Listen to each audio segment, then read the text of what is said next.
લાલકોટ ખાતે બની રહેલા નૂતન સિટી મ્યુઝિયમની અગ્રણીઓએ લીધી મુલાકાત. દેશના પ્રધાનમંત્રી શ્રી નરેન્દ્રભાઈ મોદીના નેતૃત્વમાં સરકારના સફળ વર્ષોની ઉજવણીના ભાગરૂપે દેશભરમાં વિવિધ પ્રોજેક્ટની પ્રગતિની સમીક્ષા કરવામાં આવી રહી છે. આ અંતર્ગત આજે વડોદરા મહાનગરપાલિકા દ્વારા લાલકોટ ખાતે સાકાર થઈ રહેલા નૂતન સિટી મ્યુઝિયમની કામગીરીની સમીક્ષા કરવા માટે અગ્રણીઓએ રૂબરૂ મુલાકાત લીધી હતી. આ મુલાકાત દરમિયાન અકોટાના ધારાસભ્ય શ્રી ચૈતન્યભાઈ દેસાઈ, મેયર શ્રીમતી ગીતાબેન મકવાણા, મહામંત્રી શ્રી દીપકભાઈ પઢિયાર, ડેપ્યુટી મેયર, પક્ષના નેતા, દંડક તેમજ વોર્ડ નંબર 13 અને 14ના કાઉન્સિલરો અને સંગઠનની ટીમ ઉપસ્થિત રહી હતી. સાંસ્કૃતિક રાજધાની તરીકે ઓળખાતા વડોદરાને આગામી દિવસોમાં યુનેસ્કો ખાતે ક્રિએટિવ હેરિટેજ સિટી તરીકેનો દરજ્જો મળે તે માટે નાગરિકો દ્વારા પ્રયાસો થઈ રહ્યા છે. આ દિશામાં લાલકોટ સિટી મ્યુઝિયમ એક અત્યંત મહત્વાકાંક્ષી પ્રોજેક્ટ છે. મ્યુઝિયમની કામગીરીને પ્રગતિ જોઈને અગ્રણીઓએ કોર્પોરેશનની ટીમને ખૂબ અભિનંદન પાઠવ્યા હતા. ગુજરાતના સપૂત અને દેશના વડાપ્રધાન શ્રી નરેન્દ્રભાઈ મોદીજીના મા ભારતીની સેવામાં વિક્રમી સમય આપ્યા અને સતત 12 વર્ષથી તેઓ જે સેવા કરી રહ્યા છે તેના ઉજવણીના ભાગરૂપે આખા દેશભરમાં અલગ અલગ પ્રકારના કાર્યક્રમોનું આયોજન કરવામાં આવ્યું છે. તે અંતર્ગત એવા કેટલાક પ્રોજેક્ટ કે જે સ્થાનિક સ્વરાજ, રાજ્ય સરકાર કે કેન્દ્ર સરકાર દ્વારા થઈ રહ્યા છે અને તેને પ્રગતિને સમજવા માટે અને જે પ્રકારે કામ થઈ રહ્યા છે તેને અનુભવ કરવા માટે થઈને ચૂંટાયેલા પ્રતિનિધિઓ, સંગઠનના મિત્રો સાથે અલગ અલગ વિસ્તારમાં સાઇટ વિઝિટ ચાલે છે. ત્યારે આજે મહાનગરપાલિકામાં લાલકોટ ખાતે જે નવું સિટી મ્યુઝિયમ બનવા જઈ રહ્યું છે અને તેની જે પ્રગતિ થઈ રહી છે કામની તેને સમજવા માટે થઈને અકોટા વિધાનસભાના અમારા સાથી ધારાસભ્ય શ્રી ચૈતન્યભાઈ દેસાઈ, વડોદરા મહાનગરપાલિકાના અમારા મેયર ગીતાબેન મકવાણા, પાર્ટીના મહામંત્રી દીપકભાઈ પઢિયાર સાથે ડેપ્યુટી મેયર, નેતા, દંડક, વોર્ડ નંબર 13 અને 14ના સ્થાનિક કાઉન્સિલર મિત્રો, પૂર્વ કાઉન્સિલર મિત્રો, સંગઠનની ટીમ સાથે આજે લાલકોટના સિટી મ્યુઝિયમની વિઝિટ કરવા માટે અમે આવ્યા છીએ. જે પ્રકારે વડોદરાની એક ઓળખાણ છે, વડોદરા એક સાંસ્કૃતિક રાજધાની તરીકે ઓળખાય છે અને જ્યારે વડોદરાના તમામ નાગરિકો દ્વારા પ્રયત્ન હાથ ધરાયેલ છે કે આગામી દિવસોમાં યુનેસ્કો ખાતે ક્રિએટિવ હેરિટેજ સિટીનો વડોદરાને દરજ્જો મળે, તેના જ ભાગરૂપે આ એક ખૂબ મહત્વાકાંક્ષી પ્રોજેક્ટ છે અને આ પ્રોજેક્ટ જે પ્રકારે આગળ વધી રહ્યું છે તે જોતાં કોર્પોરેશનને ખૂબ અભિનંદન પાઠવું છું. એસએસજી હોસ્પિટલ અને બરોડા મેડિકલ કોલેજ ખાતે બ્લડ ડોનેશન કેમ્પનું આયોજન કરવામાં આવ્યું. વડોદરાની એસએસજી હોસ્પિટલ અને બરોડા મેડિકલ કોલેજ ખાતે બ્લડ ડોનેશન વીક અંતર્ગત રક્તદાન કેમ્પનું આયોજન કરવામાં આવ્યું છે. જુનિયર ડૉક્ટર્સ એસોસિએશન અને ઇન્ટર્સ ડૉક્ટર એસોસિએશનના સંયુક્ત પ્રયાસોથી આ કેમ્પ યોજાયો છે. જુનિયર્સ ડૉક્ટર્સ એસોસિએશનના પ્રમુખ ડૉક્ટર ચિંતન સોલંકીએ જણાવ્યું કે સામાન્ય રીતે ઉનાળાની ઋતુમાં જાહેર રક્તદાન કેમ્પો ઓછા થવાને કારણે હોસ્પિટલોમાં લોહીની ભારે અછત સર્જાય છે. આ અછતને પહોંચી વળવા માટે સંસ્થાના રેસિડેન્ટ ડૉક્ટર્સ, ઇન્ટર્સ અને તબીબી શિક્ષકોએ સાથે મળીને આ કેમ્પ શરૂ કર્યો છે. અત્યાર સુધીમાં કેમ્પમાં 50થી 60 યુનિટ જેટલું રક્ત એકત્રિત થઈ ચૂક્યું છે. જો રક્તદાતાઓનો ઘસારો આવો જ ચાલુ રહેશે તો આ કેમ્પ આજે બપોરે 2 થી 3 વાગ્યા સુધી ચાલુ રાખવામાં આવશે. આ ઉમદા પહેલનો મુખ્ય હેતુ ઉનાળામાં દર્દીઓ માટે પૂરતા પ્રમાણમાં લોહીની ઉપલબ્ધતા સુનિશ્ચિત કરવાનો છે. જી, આજે એસએસજી હોસ્પિટલ વડોદરા અને બરોડા મેડિકલ કોલેજ સાથે સાથે juniors doctor association Baroda medical college અને ઇન્ટર્ન ડૉક્ટર એસોસિએશન દ્વારા આજે બરોડા મેડિકલ કોલેજના કેમ્પસમાં બ્લડ ડોનેશન વીકના ઉજવણી અંતર્ગત એક બ્લડ ડોનેશન કેમ્પનું આયોજન કરવામાં આવ્યું છે. મોટેભાગે ઉનાળામાં જે જાહેરમાં જે બ્લડ ડોનેશન કેમ્પો થતા હોય છે એની સંખ્યા ઘટી જતી હોય છે, એટલે ઉનાળામાં હોસ્પિટલમાં બ્લડની અછત બહુ જોવા મળતી હોય છે. તો આજના દિવસે અમે બધા જ રેસિડેન્ટ ડૉક્ટર્સ, ઇન્ટર્ન્સ અને જે તબીબી શિક્ષકો દ્વારા બ્લડ ડોનેશન કેમ્પનું આયોજન થાય તેના માટે આજે અમે ભેગા થયા. કેટલા યુનિટ થયા છે? કેટલા વાગ્યા સુધી? હાલમાં હજુ 50થી 60 યુનિટ થયા છે અને આજે હજુ 2 થી 3 વાગ્યા સુધી જો રશ રહેશે તો બ્લડ ડોનેશન કેમ્પ ચાલુ રહેશે. ડૉક્ટર ચિંતન સોલંકી, જુનિયર ડૉક્ટર એસોસિએશનનો પ્રમુખ અને ઓર્થોપેડિક ડિપાર્ટમેન્ટના સિનિયર રેસિડેન્ટ. વડોદરા બની ક્રાઇમ નગરી. વડોદરામાં વધુ એક 28 વર્ષના યુવાનની કરપીણ હત્યા. કલાલી વિસ્તારના પ્રસંગમાં ગયેલા ગિરીશ ભાલિયાની છરીના ઘા મારી હત્યા કરાઈ. જૂની અદાવતે આરોપીઓને ગિરીશની હત્યા કરી. પત્નીની સામે જ હત્યા કરતા ચકચાર. કરણ અને દર્શન મારવાડી નામના શખ્સો પર હત્યા કરવાનો પરિવારનો આક્ષેપ. માતા પિતાએ એકનો એક પુત્ર ગુમાવ્યો, દીકરીએ પિતાની છત્રછાયા ગુમાવી. પોલીસે હત્યાનો ગુનો નોંધી વધુ કાર્યવાહી હાથ ધરી. વોન્ટેડ આરોપીમાંથી એક આરોપીને અટાદરા પોલીસે ઝડપી પાડ્યો હતો અને બીજો આરોપી હજુ પણ વોન્ટેડ છે. 3/6/2026ના રોજ મોડી રાત્રે એટલે કે લગભગ 2:30 વાગ્યાની આજુબાજુ છે આ ઘટના બનેલી હતી, જેમાં પૂજા જે ગિરીશભાઈના વાઇફ છે એમને ફરિયાદી છે. એમની ફરિયાદમાં જણાવ્યા અનુસાર કે દર્શન કિશન મારવાડી અને કરણ કિશન મારવાડી છે કે ત્યાં માતાજીનો માંડવો હતો ત્યાં આવેલા હતા અને આ પૂજા અને ગિરીશભાઈ પણ ત્યાં માતાજીનો માંડવો છે ત્યાં ગયેલા હતા અને દર્શન અને કરણ છે એ ત્યાં આવી અને ગિરીશભાઈને ચાકુનો એક ગંભીર ઘા મારેલ હતો સાથળ પાસે અને ગિરીશભાઈ છે એમનું ત્યાં જ મરણ ગયેલ હતું. આરોપીની પૂછપરછ કરતાં તેમજ અમારી જે ક્રાઇમની ટીમ તેમજ લોકલ LCB તેમજ ડિસ્ટર્બના માણસો એની પાછળ હતા. તો આરોપીના જણાવ્યા મુજબ કે એનું જે ટ્રેસિંગ થતું હતું કે પહેલાં શરૂઆતમાં એ પાદરા ભાગી ગયો, પાદરાથી પાછો ખોડિયારનગર ગયો, ખોડિયારનગરથી વાપી ગયો અને વાપીથી મુંબઈ ગયો હતો. ત્યાં અલગ અલગ જગ્યાએ રોકાયો હતો અને ત્યાંથી પછી પાછો એ નહીં થયું તો વડોદરા આવતું હતો તો વડોદરા કપૂરાઈથી અહીંયાથી આને ક્રાઇમ બ્રાન્ચની ટીમે પકડેલ છે. સર, આમાં 2 આરોપીઓ છે. એક આરોપી હાલ પણ વોન્ટેડ છે, પણ જે આ આરોપી છે આને કોઈ ગુનાહિત ઇતિહાસ છે?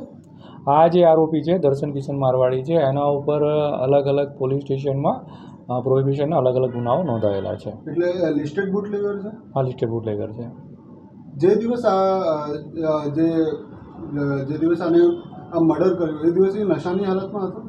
ના, એવા કોઈ પણ પુરાવા જે છે અમને મળેલ નથી ને આજુબાજુવાળાએ બી કોઈ બી જણાવ્યું કે નશામાં છે એવું. બીજો આરોપી પકડાયો નથી?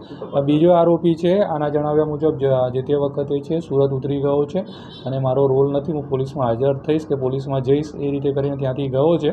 એને અમારી ડિસ્ટર્બની ટીમ, LCBની ટીમ અને ક્રાઇમ બ્રાન્ચની ટીમ છે એની પાછળ લાગેલી છે અને જલ્દીમાં જલ્દી આ જે બીજો આરોપી છે એને પકડી અને આગળની કાનૂની કાર્યવાહી કરવામાં આવશે. સાહેબ, હત્યા કરવાનું કારણ શું?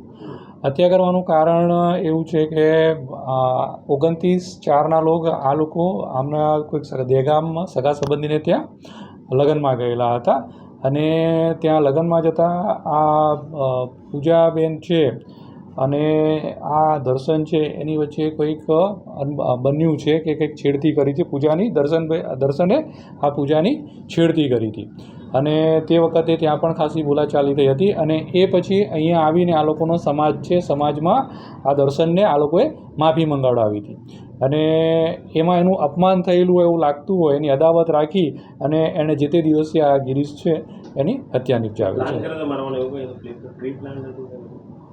આ લોકો જે ચાકુ મળી આવેલ છે અને ત્યાં ગયા હતા કેમ કે આ ગિરીશ અને પૂજા છે ત્યાં લગભગ 12:30 પછી ગયા હતા અને આ લોકો પછી ત્યાં પહોંચ્યા હતા 2 જણા. તો આગળની તપાસમાં ખ્યાલ આવી શકે કદાચ આ પ્રી પ્લાન પણ હોઈ શકે. આ જે હત્યા છે એ આખી કઈ રીતે કરવામાં આવી સર? આખી જે હત્યા છે એનો ઘટનાક્રમ કઈ રીતે આવે અંદાજમાં? હત્યાનો ઘટનાક્રમ આ જે ફરિયાદી છે એના જણાવ્યા મુજબ એવું કહે છે કે અમે લોકો 12:30ની આજુબાજુ છે ત્યાં માતાજીનો માંડવો છે ત્યાં ગયા હતા અને એ દરમિયાન પછીથી આ બંને પણ ત્યાં પહોંચ્યા હતા અને એમણે પાછળથી જ હુમલો કર્યો હતો અને ધારદાર ચપ્પુથી એને જાંઘમાં મારી દીધું હતું. નજરે જોનાર જે બંને જે છે ફરિયાદી અને બીજા એના પિતરાઈ ભાઈ હતા એનું કે ત્યાં અચાનક હુમલો કરી અને મૃત્યુ નિપજાવેલ છે. એકતરફી પ્રેમનું કોઈ કારણ બની શકે? એકતરફી પ્રેમ હોય નહીં, એકતરફી પ્રેમનું એવું તેવું નહીં, પણ આ છેડતીનો બનાવ છે અમારી ધ્યાનમાં આવેલો છે. પોલીસ આગળ કયા દિશામાં તપાસ કરશે? હવે પ્રથમ તો આના લાવ્યા પછી એના વિવિધ મુદ્દાઓ પર રિમાન્ડ માંગણી કરવામાં આવેલી હતી કે બીજો આરોપી પકડાયો નથી અને આ જે છે એને બીજા જ કોઈ મદદગારીમાં હતા કે એને મુંબઈમાં ગયો હતો તો મુંબઈમાં ક્યાં રોકાયો હતો, સુરત ગયો સુરત ક્યાં રોકાયો હતો, પાદરા ગયો, એ વિવિધ મુદ્દાઓને ટાંકી અને પછી એનું જે ગાડી છે એ ગાડી કબજે લેવાની હતી ટાંકી એ રિમાન્ડ માંગવામાં આવ્યા હતા પરંતુ નામદાર કોર્ટ દ્વારા એને 1 દિવસના રિમાન્ડ આપવામાં આવ્યા હતા. હવે આગળની તપાસ છે કે જે બીજો આરોપી છે અને સહ આરોપી છે એને જલ્દીથી જલ્દી પકડીને આગળની કાર્યવાહી કરવામાં આવે. આજ રોજ વડોદરા મહાનગરપાલિકાની વડી કચેરીએ સ્થાયી સમિતિની બેઠક મળી હતી, જે બેઠકમાં રજૂ થયેલા 13 કામોને સર્વસંમતિએ મંજૂર કરવામાં આવ્યા હતા. વડોદરા મહાનગરપાલિકાની કચેરી ખાતે દર શુક્રવારે મળતી સ્થાયી સમિતિની બેઠક આજે રાબેતા મુજબ મળી હતી. સમિતિ અધ્યક્ષ વર્ષાબેન વ્યાસના અધ્યક્ષસ્થાને મળેલી આ બેઠકમાં પાર્ક્સ એન્ડ ગાર્ડન શાખા, જનસંપર્ક વિભાગ, ટુરિસ્ટ શાખા, પાણી પુરવઠા પ્રોજેક્ટ શાખા, સેન્ટ્રલ સ્ટોર, સુવેજ શાખા અને રોડ પ્રોજેક્ટ શાખાના વિવિધ 13 જેટલા કામોની કમિશનર તરફથી મંજૂરી માટે મૂકવામાં આવ્યા હતા. જે કામો પર સ્થાયી સમિતિમાં વિગતવાર ચર્ચા વિચારણા કર્યા બાદ તમામ કામોને મંજૂર કરવામાં આવ્યા હતા. સ્થાયી સમિતિની આજની બેઠકની અંદર કુલ 13 કામો હતા અને 13 કામ આપણે આજે મંજૂર કરેલા છે. સૌથી પહેલું તો જે પહેલું કામ રહ્યું એ ટ્રી કટિંગ પશ્ચિમ ઝોનનું હતું, જેને મંજૂરી આપી છે પ્રી મોન્સૂન કામગીરીના અનુસંધાનમાં.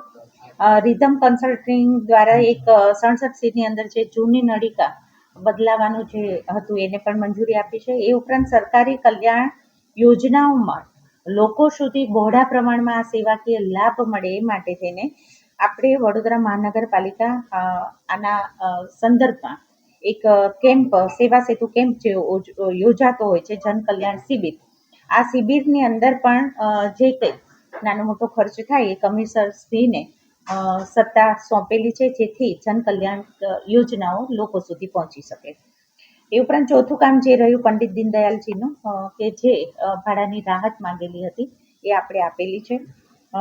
પાંચમું કામ 67C મુજબ આપણે આજવા સરોવર, આજવા ડેમ જે રહ્યો એને ફિઝિકલ ઇન્વેસ્ટિગેશન માટે તેને કામ જે કર્યું હતું સ્ટ્રેન્થન માટે થઈને એને પણ મંજૂરી કરેલી છે. બીજું, હવે વરસાદની સિઝનની અંદર જે આપણે ચૂના અને જે કંઈ ડીટીટી પાવડર કે જે કંઈ નાખતા હોય છે એને અનુસંધાનની જે કામગીરી હતી કે આપણે 20 કિલોની બેગમાં જેટલી માંગણી મૂકેલી હતી એને પણ મંજૂર કરેલું છે.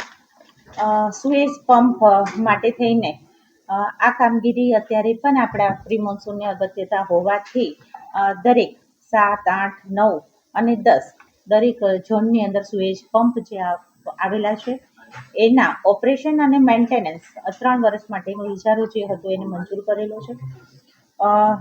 એ ઉપરાંત પીળી માટી, રોડાછારું, સ્ટોન ડસ્ટ એટલે કોરી ડસ્ટ જે આપણે કહેતા હોય છે એ પણ 3 જે અમારી પાસે ઉત્તર, દક્ષિણ અને પશ્ચિમ ઝોનની દરખાસ્ત આવેલી હતી એને પણ આપણે મંજૂર કરેલી છે. આ ઝાડોને કાપવાની કામગીરી છે કેટલો ટાઈમ પૂરી કરવાની છે? આપણે અત્યારે એની ટેન્ડર પ્રક્રિયા હજી બાકી હોવાથી જે જૂનું એક્સટેન્શન હતું એને જ એના ઝોનમાં આપણે સમય મર્યાદા માટે બીજું નવું ના આવે ત્યાં સુધી એને કામગીરી સોંપેલી છે. ગતરોજ મક્કરપુરા રેલવે સ્ટેશન ખાતે એક યુવાને માલગાડી સામે પડતું મૂકી જીવન ટૂંકાવ્યું હતું. મૃતકની ઓળખ રવિ કુશવાહ તરીકે થઈ છે, જે મૂળ બિહારના રૂહ ગામનો રહેવાસી હોવાનું સામે આવ્યું છે. પ્રાથમિક માહિતી મુજબ રવિ નોકરી અર્થે વડોદરા આવ્યો હતો, જ્યારે આત્મહત્યાનું કારણ હજુ અંકબંધ છે. રેલવે પોલીસે મૃતદેહને પોસ્ટમોર્ટમ માટે ખસેડી વધુ તપાસ હાથ ધરી છે. આ દરમિયાન રવિ સાથે રહેતો તેનો મિત્ર વિકાસ કુશવાહાએ પણ મક્કરપુરા વિસ્તારમાં ગળે ફાંસો ખાઈ આત્મહત્યા કરી હોવાનું સામે આવ્યું છે. લોકચર્ચા મુજબ તેમના અન્ય એક મિત્રએ પણ 2 દિવસ પહેલા બિહારમાં આત્મહત્યા કરી હોવાની માહિતી મળી રહી છે. હાલ સમગ્ર મામલે મક્કરપુરા પોલીસ, રેલવે પોલીસ અને ઉચ્ચ અધિકારીઓ દ્વારા તપાસ ચાલી રહી છે. मेरा नाम मालती राम अवतार मौर्य और हम लोग को सुबह पता चला, बाजू वाले ने दरवाजा खटखटाया हमारा, तो हम लोग को सुबह पता चला कि ऐसा ऐसा हुआ है. क्या हुआ? मतलब फांसी लगा लिया वो तुम्हारे भाड़े वाले ने. किसने? क्या नाम था उसका? उसका नाम था विकास. विकास। हाँ, रात को कितने बजे विकास आया था और आपने सुबह कितने बजे देखा कि वो हमको पता नहीं कितने बजे आया. 12 बजे तक तो हम लोग घर में जगी रहे थे. हम लोग को पता नहीं कितने बजे वो आया. हाँ। और हमको सुबह पता चला, बाजू वाले ने दरवाजा खटखटाया, हाँ। तो तुम्हारे रूम में किसी ने फांसी लगा लिया. तो हम ऊपर देखने के लिए आए, तो इधर पब्लिक इकट्ठा हो गई थी. हाँ। क्या लगता है इतने आपके यहाँ इतने दिनों से भाड़े से रहता है, उसको कुछ तकलीफ था, कोई डिप्रेशन में था? नहीं सर, उसको तो कोई तकलीफ नहीं थी। वो 2 जन रहते थे, दोनों नौकरी आते जाते थे, वो आराम से खाते पीते सब कुछ थे। खाना पीना दोनों का साथ में ही रहता था, बनाते खाते थे दोनों। कल जो एक लड़का रेलवे ट्रैक पे कट गया, वो भी साथ में रहता? हाँ, इनके साथ में ही दोनों रहते थे। कल वो जाके कट गया, उसके टेंशन में ही ये भी चला गया लगता है ऐसे। क्या लगता है इसमें कोई ऐसा डाउट लगता है? अब वो तो अपने को कोई पता नहीं है भाई, क्या डाउट है क्या शंका है, कुछ वो नहीं पता भाई, क्योंकि अपने निजी मामले में किसी का दखल नहीं दे सकते न। ये आपका घर कहाँ पे आया हुआ है? हमारा घर श्री जी नगर में है, मक्करपुरा जसोदा कॉलोनी श्री जी नगर। ये जो लड़का हमारा, उसके फैमिली में कौन कौन था? उसके फैमिली का हमको पता नहीं है। રાજકોટ જિલ્લાના ઉપલેટા શહેરમાં ચોમાસા પૂર્વે હાથ ધરાતી પ્રી મોન્સૂન કામગીરી હજુ સુધી પૂર્ણ ન થતાં સ્થાનિકોમાં ભારે રોષ જોવા મળી રહ્યો છે। સ્થાનિકોના આક્ષેપ છે કે ગટરો, વોકળા અને વરસાદી પાણીના નિકાલ માટેની વ્યવસ્થા સમયસર સાફ ન કરવામાં આવતા આવનારા ચોમાસામાં શહેરમાં જળબંબાકાર જેવી સ્થિતિ સર્જાઈ શકે છે। બીજી તરફ કોંગ્રેસે પણ ભાજપ શાસિત નગરપાલિકા સામે ગંભીર આક્ષેપો કર્યા છે। જોકે નગરપાલિકાના ચીફ ઓફિસરનું કહેવું છે કે કામગીરી માટે ટેન્ડર આપી દેવામાં આવ્યું છે અને ટૂંક સમયમાં કામ શરૂ થશે। ઉપલેટા શહેરમાં ચોમાસાની ઋતુ નજીક આવી રહી છે, પરંતુ હજુ સુધી શહેરના અનેક વિસ્તારોમાં પ્રી મોન્સૂન કામગીરી અધૂરી હોવાનું જોવા મળી રહ્યું છે। સ્થાનિકોના જણાવ્યા મુજબ ગટરો અને વરસાદી પાણીના નિકાલના માર્ગોની પૂરતી સફાઈ કરવામાં આવી નથી, જેના કારણે સામાન્ય વરસાદમાં પણ પાણી ભરાવાની સમસ્યા સર્જાઈ શકે છે। મારું નામ તારાભાઈ બારિયા। તારાભાઈ, આજે જે ઉપલેટા નગરપાલિકા દ્વારા જે પ્રી મોન્સૂનની કામગીરી કરવામાં નથી આવી, શું છે?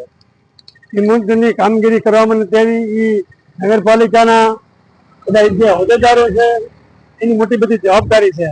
એની અંદર એની કમિટી છે, એની મોટી બધી જવાબદારી છે। અત્યારે જે મોજ નદીના પુલ ઉપર અમે જે હું અત્યારે જોઈ રહ્યો છું, તો જે ગોંડલ બાપુનો જે પુલ વ્યવસ્થિત રીતે બનાવેલો છે, એ પુલની અંદર પડખે ઝાડી બિછાવી દીધી છે। પડખે મોટા મોટા ઝાડવા થઈ ગયા છે, પુલને ભયંકર નુકસાની કરી છે। સરકાર અબજો રૂપિયા ખર્ચે તો હવે પુલ થઈ શકે નથી, ખાલી ઝાડવા કાપવા બાબતથી આ જે મુનસબ છે કે નગરપાલિકાને જે કામગીરી કરવાની જરૂરી છે એ કરતી નથી, અને જે પૈસાનું પેમેન્ટ આવે છે એ ખીચામાં પણ હોમાઈ જાય છે, બધું ખીચામાં લઈ લે છે। જે આ પ્રી મોન્સૂનની કામગીરી નથી થઈ અને તેને લઈને નીચાણવાળા વિસ્તારોમાં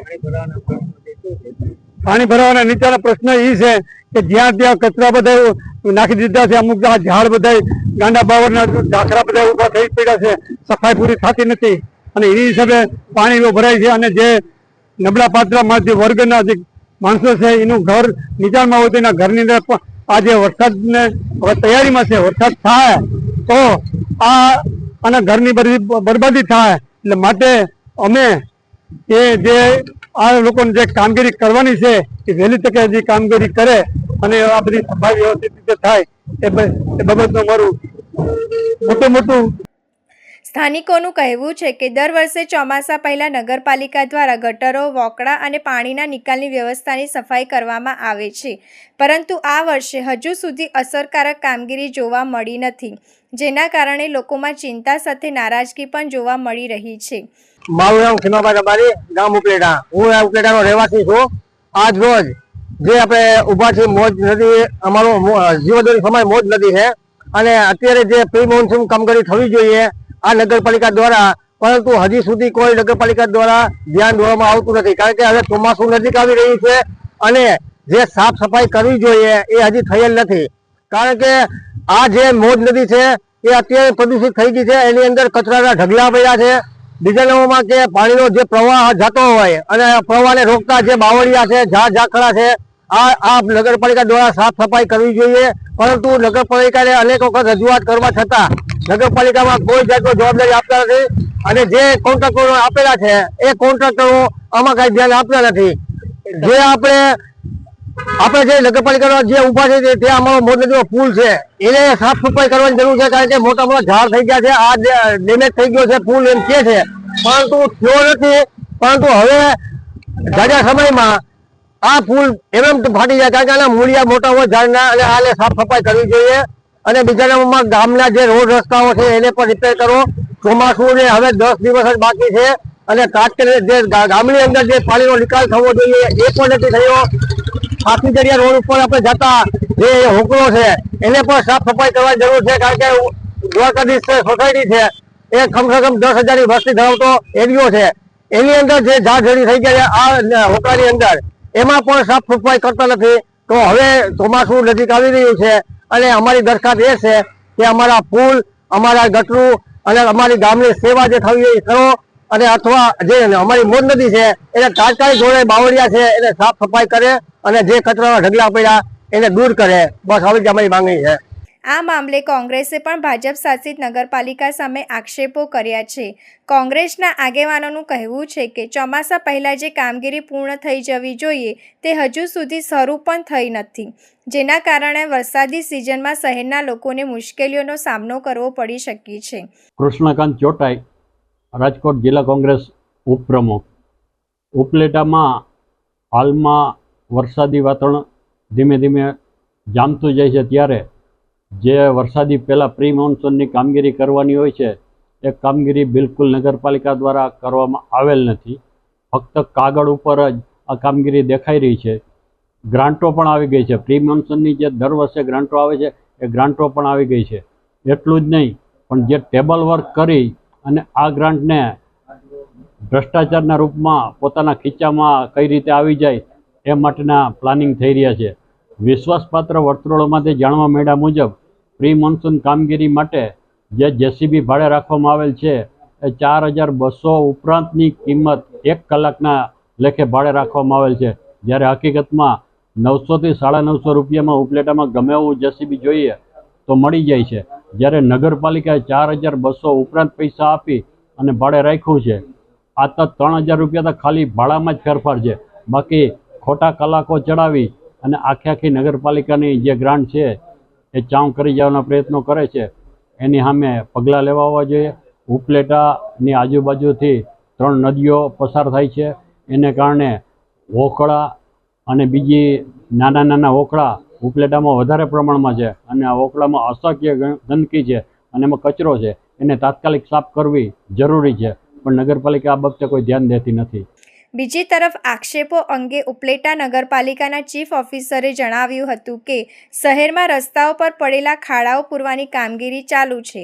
ઉપરાંત પ્રી મોન્સૂન કામગીરી માટે ખાનગી એજન્સીને ટેન્ડર પણ ફાળવી દેવામાં આવ્યું છે અને આગામી દિવસોમાં કામગીરી શરૂ કરવામાં આવશે. હાલ સ્થાનિકો અને વિપક્ષ દ્વારા પ્રી મોન્સૂન કામગીરીમાં વિલંબના આક્ષેપો કરવામાં આવી રહ્યા છે, ત્યારે હવે નગરપાલિકા ચોમાસા પહેલાં કેટલી ઝડપથી કામગીરી પૂર્ણ કરે છે અને લોકોને વરસાદી પાણી ભરાવાની સમસ્યામાંથી કેટલી રાહત મળે છે તે જોવું રહ્યું. ઉપલેટા નગરપાલિકા દ્વારા જે વરસાદની સિઝન ચાલુ થવાની છે એ પૂર્વે અંડરગ્રાઉન્ડ ડ્રેનેજના જે જગ્યાએ કામગીરી થાય છે જ્યાં રસ્તા ખોદાયેલા છે ત્યાં અત્યારે યુદ્ધના ધોરણે આપણે પેચવર્ક કરવાની સૂચના આપવામાં આવેલ છે. આ ઉપરાંત જે વિસ્તારમાં પેચવર્કની કામગીરી બાકી છે એવા પેચવર્કમાંથી રજૂઆત આવે છે તો એ અંગેની જાણોતરીની કચેરી દ્વારા જીવડીસીને કરી અને આ તમામ વિસ્તારોમાં પેચવર્ક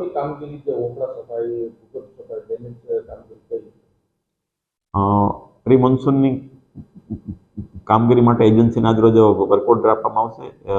ત્યારબાદ એજન્સી દ્વારા ઉપલેટા શહેરના જે વિવિધ વોકળા છે એની સાફ સફાઈ કરવામાં આવશે. આ ઉપરાંત સ્ટ્રોમ વોટર ડ્રેનેજમાં જ્યાં જ્યાં કચરો હશે ભરાયેલો ત્યાં પણ એને સાફ કરવાની કામગીરી કરવામાં આવે છે. કોંગ્રેસ એવો આક્ષેપ કરી રહી છે કે ટેન્ડર અપાઈ ગયું છે અને ઊંચા ભાવે ટેન્ડર આપી દેવામાં આવ્યું છે, શું કહેશો એમાં ભ્રષ્ટાચાર? ના, એવું છે નહીં. ટેન્ડર જે છે નિયમો અનુસારની પ્રક્રિયા પૂર્ણ કરી અને ત્યારબાદ એજન્સીને વર્ક ઓર્ડર આપવામાં આવેલ છે. જે ટેન્ડર ભરવામાં આવ્યું ઓનલાઈન એમાં કેટલીક એજન્સીઓએ ભાગ લીધો? પ્રથમ પ્રયત્નમાં એક એજન્સી આવેલી હતી, એટલે બીજો પ્રયત્ન કરવામાં આવેલો હતો. બીજા પ્રયત્નમાં 2 એજન્સીઓ આવેલી હતી, એમાંથી એક એજન્સી છે ડિસ્ક્વોલિફાય થયેલી હતી, એક એજન્સીનો ભાવ મંજૂર કરવામાં આવેલો હતો. કેટલા સમયમાં કામગીરી શરૂ કરવામાં આવશે, પૂર્ણ કરવામાં આવશે? આજરોજથી જ લગભગ કામગીરી સ્ટાર્ટ થઈ જશે અને 1 વીકની અંદર કામગીરી પૂર્ણ કરવા માટે કોન્ટ્રાક્ટર્સને સૂચના આપવામાં આવશે. ઉપલેટા પોલીસ સ્ટેશન ખાતે આવનારા મહોરમના તહેવારને અનુલક્ષી હિન્દુ મુસ્લિમ આગેવાનો સહિત શાંતિ સમિતિની બેઠક યોજવામાં આવી. આજ રોજ ઉપલેટા પોલીસ સ્ટેશન ખાતે ઉપલેટા શહેરમાં પીઆઈ શ્રી ધાંધલ સાહેબની અધ્યક્ષતામાં આવનારા મહોરમના તહેવારને અનુલક્ષીને શાંતિ સમિતિની મીટિંગનું આયોજન કરવામાં આવ્યું હતું, જેમાં ઉપલેટા શહેરના હિન્દુ મુસ્લિમ આગેવાનો હાજર રહ્યા હતા અને આવનારા મહોરમના તહેવારને અનુલક્ષીને ચર્ચા કરવામાં આવી, જેમ કે તાજિયાના જુલુસનું રૂટ તેમજ ખાસ કરીને દરબારગઢ વિસ્તારમાંથી સાંજે 6:45 વાગે સુધી સંપૂર્ણ ખાલી કરી આપવું તેમજ કાયદો વ્યવસ્થા જળવાઈ રહે તેની ખાસ તકેદારી રાખવી વગેરે ચર્ચાઓ કરવામાં આવી। આ તકે ઉપલેટા શહેરના હિન્દુ મુસ્લિમ આગેવાનો હાજર રહ્યા હતા એવું ઉપલેટા મહોરમ તાજિયા કમિટીના પ્રમુખ સૈયદ સબ્બીર બાપુ બુખારીએ અખબારીમાં યાદીમાં જણાવાયું।